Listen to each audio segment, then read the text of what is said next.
Hello students, स्वागत है एक नई क्लास के साथ अपनी यूट्यूब चैनल में। दोस्तों आज बात करेंगे एसएससी मल्टीटास्किंग स्टाफ परीक्षा के लेकर जी के जीएस से 50 क्वेश्चन। ठीक है ना दोस्तों, आपको पता ही होगा जो आपके एग्ज़ाम अभी चल रहा है फिलहाल में। ठीक है ना, आपके दो चरणों में एग्ज़ाम हुए हैं इस बार। पहला चरण आपका 2 मई से लेकर के 20 मई तक हो चुका है। अब दूसरा चरण आपका जो है 13 जून से 20 जून तक चलने वाला है। ठीक है, तो जिन स्टूडेंटों का एग्जाम 13 जून से 20 जून तक है ना, तो उनके लिए बहुत ही इंपॉर्टेंट क्लासेस है। तो आइए स्टार्ट करते हैं आज की अपनी क्लास।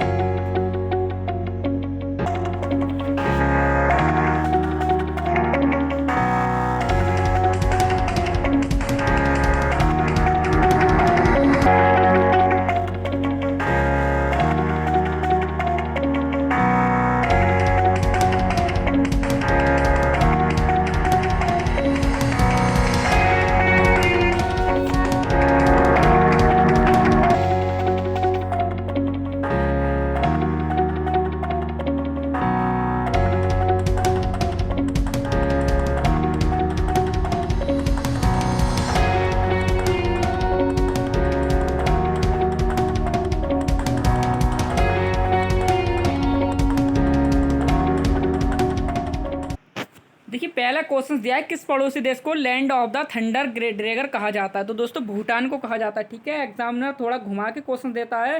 देखिए चारों उन्होंने पड़ोसी देश यहाँ पर दिए हैं, आपको यहाँ देखना है कौन सा देश जो है land of the thunder Drager के नाम से जाना जाता है। तो भूटान, यानी कि ऑप्शन नंबर 4 आपका बिल्कुल सही हो जाएगा और एसएससी एमटीएस के फेवरेट क्वेश्चन। देखिए सेकंड दिया, भारत 2017 में कजुआ इसोगिरी गुरु को किस विद्या में नोबेल पुरस्कार मिला था। तो दोस्तों इनको जो है गणित के क्षेत्र में नोबेल पुरस्कार से सम्मानित किया गया था 2017 में। ठीक है, आपको पता है समय समय पर भारत देश में जो है किसी भी क्षेत्र में नोबेल पुरस्कार दिया जाता है। ठीक है, अगर आप अच्छा काम कर रहे हैं या कोई उत्कृष्ट कार्य कर रहे हैं तो उसके लिए नोबेल पुरस्कार से सम्मानित किया जाता है। देखिए नेक्स्ट दिया है, पाकिस्तानी सीनेट में विपक्ष की पहली महिला नेत्री कौन थी। तो दोस्तों वो थी शेरी रहमान। ठीक है, आपका 3 ऑप्शन करेक्ट हो जाएगा। और ऐसी क्लास लेने के लिए चैनल को सब्सक्राइब करना न भूलें और बराबर बेल आइकन दें, उसको प्रेस कर लें, जिससे कि आने वाला नोटिफिकेशन आपको कंटिन्यू मिलता रहे। क्योंकि अगर आपने अभी अपना फॉर्म फिल नहीं कराया था एमटीएस में, तो 14 जून से आप अपना फॉर्म स्टार्ट कर लें। ठीक है, अपना 14 जून को फॉर्म फिल कर लें और बाकी क्लास लेने के लिए आप चैनल को सब्सक्राइब कर लें, क्योंकि यहाँ पर आपको डेली क्लास दी जाती है। देखिए 4 नंबर दिया, सीकर तकनीक के साथ भारत की क्रूज मिसाइल कौन सी है। तो दोस्तों इसका हो जाएगा ऑप्शन नंबर 3 ब्रह्मोस। ठीक है, 3 ऑप्शन स्टूडेंट बिल्कुल सही हो जाएगा। और 4 मई को पूछा गया क्वेश्चन है एसएससी एमटीएस में। ठीक है, सभी क्वेश्चन एसएससी एमटीएस में पूछे गए क्वेश्चन है। आपको एग्जाम देने के बाद पता चल जाएगा कि सर ने कितने इंपॉर्टेंट क्वेश्चन कराए थे, हमने क्यों क्लास ज्वाइन नहीं की। तो मैं यही कहूँगा क्लास लीजिए 10 मिनट का समय निकाल। देखिए 5 नंबर, भारत और पाकिस्तान के बीच कितनी पार सीमा ट्रेन चलती है। तो 2। ठीक है, 3 ऑप्शन सही हो जाएगा। यानी कि जो पाकिस्तान के बीच और भारत के बीच जो पार सीमा ट्रेन चलती है ना, 2 ट्रेन चलती हैं। ये बहुत इंपॉर्टेंट क्वेश्चन है।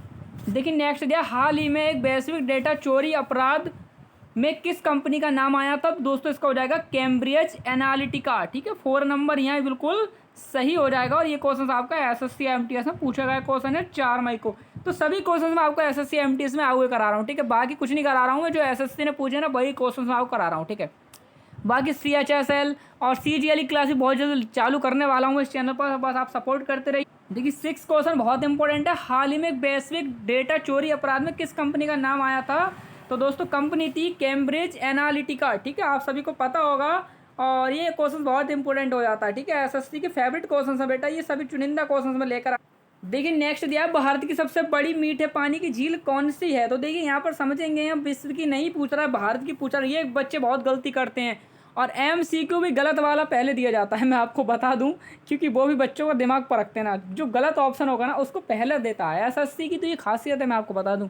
अपने पिछले 25 साल का मैं एक्सपीरियंस बता रहा हूँ, गलत ऑप्शन पहले, चाहे मैथ हो चाहे रीजनिंग हो, गलत ऑप्शन पहले मिलेगा। सही चाहे 4D नंबर हो उसका। तो देखिए भारत की सबसे बड़ी मीठी पानी की झील है ना, बूलर झील है। और ये कहाँ पर है, किस राज्य में, एक बार कमेंट करेंगे। है तो भारत में, लेकिन किस राज्य में आती है, सभी लोग एक बार कमेंट करें और लाइक जरूर करें वीडियो को। देखिए 8 नंबर, 2011 की जनगणना के अनुसार उत्तर प्रदेश के किस जिले की जनसंख्या सबसे ज़्यादा। यूपी के जिले की बात कर रहा है। तो सबसे जो बड़ा जिले की में आबादी थी वो थी इलाहाबाद। इलाहाबाद का नाम बदल कर अब प्रयागराज कर दिया गया है। कभी आप कहें सर आपने तो इलाहाबाद बताया, लेकिन इलाहाबाद तो आया ही नहीं। तो बस मैं यही कहूँगा, इलाहाबाद का नाम चेंज कर दिया है प्रयागराज। ठीक है, आपको एग्जाम में मिलेगा 2011 जनगणना के अनुसार उत्तर प्रदेश के किस जिले की जनसंख्या सबसे ज़्यादा है। तो आपको मिलेगा यहाँ प्रयागराज। तो प्रयागराज वाला ऑप्शन सही होगा, ठीक है। जहाँ भी इलाहाबाद है तो इलाहाबाद अब नहीं आएगा, अब आएगा प्रयागराज। ये मैं नहीं कह रहा हूँ, एसएससी के नोटिफिकेशन में देख लें आप, क्योंकि आप जो भी नया सिलेबस आ रहा है प्रयागराज ही लिख कर आ रहा है, ठीक। देखिए 9 नंबर, निम्नलिखित भारतीय राज्य में से किस में से कर्क रेखा नहीं गुजरती है? तो उत्तर प्रदेश से होकर के कर्क रेखा नहीं गुजरती है। बहुत ही इंपॉर्टेंट क्वेश्चन है बेटा, मैं आपको समझा रहा हूँ। कर्क रेखा भारत से होकर नहीं, सॉरी भारत से के राज्य उत्तर प्रदेश से होकर नहीं गुजरती है। देखिए 10 नंबर दिया है, निम्नलिखित भारतीय राज्यों में से किस राज्य में द्विसदन विधानमंडल नहीं है? तो तमिलनाडु में नहीं है। 3 ऑप्शन सही हो जाएगा। और जो आंसर है आप जल्दी में है, तो जो मैंने ज़्यादा डार्क कर रखे हैं वही उनके ऑप्शन के आंसर्स हैं, ठीक है। तो विधानमंडल जो नहीं है 2 सदन, वो आपका तमिलनाडु में नहीं है, ठीक है। बहुत इंपॉर्टेंट क्वेश्चन मैं आपके लेकर आ रहा हूँ। ये क्वेश्चन आपका 13 मई को पूछा गया, 13 मई को ही क्वेश्चन पूछा गया है, ठीक है। 2023 को अभी की बात कर रहे हैं, कभी कहो सर कहाँ से पुरानी क्लास करा रहे हो। देखिए भारत की संविधान सभा की संघ शक्ति समिति के अध्यक्ष कौन थे? तो दोस्तों इसका आंसर हो जाएगा जवाहरलाल नेहरू जी थे, ठीक है। सभी समितियों के अध्यक्षों के नाम लिखेंगे और उसको याद करेंगे और कमेंट कर देंगे, ठीक है। कमेंट कर दीजिए जिससे कि आपके और संग साथी देख सकें, और मैं आपको मोटिवेशनल के लिए आपका कमेंट भी नेक्स्ट वीडियो में प्रोवाइड कर। देखिए नेक्स्ट दिया, हिमालय का तीसरा सबसे बड़ा शिखर कौन सा है? तीसरे की बात कर रहा है, पहला शिखर, दूसरा शिखर, तीसरे इस शिखर की बात कर रहा है। तो दोस्तों इस शिखर का नाम है माउंट कंचनजंगा, यानी कि ये जो हिमालय का तीसरा सबसे बड़ा शिखर है माउंट कंचनजंगा। पहला और दूसरे का नाम एक बार कमेंट कर दीजिए। देखिए नेक्स्ट है, उत्तर प्रदेश का राजकीय फूल कौन सा है? तो उत्तर प्रदेश की बात जब भी करेंगे तो पलाश है, ठीक है। यूपी का राजकीय फूल है, ठीक है। जो राज्य के फूल होते हैं उनको राजकीय कहते हैं, जैसे राजकीय पशु, राजकीय फल, इस तरीके से पूछे जाते हैं, ठीक है। तो जो राजकीय की बात करेगा तो राज्य से पूछेगा, अगर राष्ट्रीय की बात करेगा तो पूरे स्टेट की बात कर रहा है, ठीक है। इसका आपको फोकस कर रखना है। तो यूपी का जो राजकीय फूल है वो आपका पलाश है। 4 ऑप्शन बिल्कुल यहाँ पर सही हो। देखिए नेक्स्ट है, मनुष्य में पित्त का उत्पादन किस अंग में होता है? तो दोस्तों ये जिगर में होता है, ठीक है। 3 ऑप्शन सही हो जाएगा। देखिए नेक्स्ट दिया है, राष्ट्रीय मानवाधिकार आयोग भारत में कब स्थापित हुआ था? किस वर्ष में स्थापित हुआ था? तो दोस्तों ये 1993 में स्थापित हुआ था, ठीक है। ये 95 नहीं है, 93 में हुआ था, ठीक है। 3 ऑप्शन इसका बिल्कुल फाइनली करेक्ट हो जाएगा। देखिए 16 नंबर क्वेश्चन, किस भारतीय राज्य ने 2016 से 17 में भारत में उत्पादित चीनी का 1/3 से अधिक चीनी उत्पादन किया है? तो वो उत्तर प्रदेश राज्य है, ठीक है, यूपी। ऑप्शन नंबर 2 हो जाएगा। देखिए 17 नंबर, विटामिन B7 का रासायनिक नाम क्या है? तो वो है बायोटिन, ठीक है। बायोटिन, विटामिन भी याद कर लीजिए, विटामिन से क्वेश्चन पूछे जा रहे हैं जीएस में, क्योंकि जीएस नाम छोटा है लेकिन काम बहुत बड़ा है, धमाका हो रहा है। देखिए नेक्स्ट दिया है, हॉकी दिग्गज मेजर ध्यानचंद का जन्म कहाँ हुआ था? देखिए इनसे क्वेश्चन पूछे गए हैं। 19 मई को फर्स्ट शिफ्ट में इनसे क्वेश्चन पूछा गया है, तो आपके एग्जाम में आ सकता है ऐसे इस तरीके से क्वेश्चन। जो मेजर ध्यानचंद का जन्म जो दोस्तों इलाहाबाद में यानी कि प्रयागराज में हुआ है। अब वर्तमान में इलाहाबाद का नाम प्रयागराज है, ठीक है। सभी समझते हैं आप, तो 4 ऑप्शन इसका सही हो जाएगा। देखिए नेक्स्ट दिया है, मुंशी प्रेमचंद का जन्म कहाँ हुआ था? तो खूब जीवन परिचय याद करे होंगे अपने 10th 12th में। इनका 9th में जीवन परिचय है, 12th की तो बात अलग कीजिए।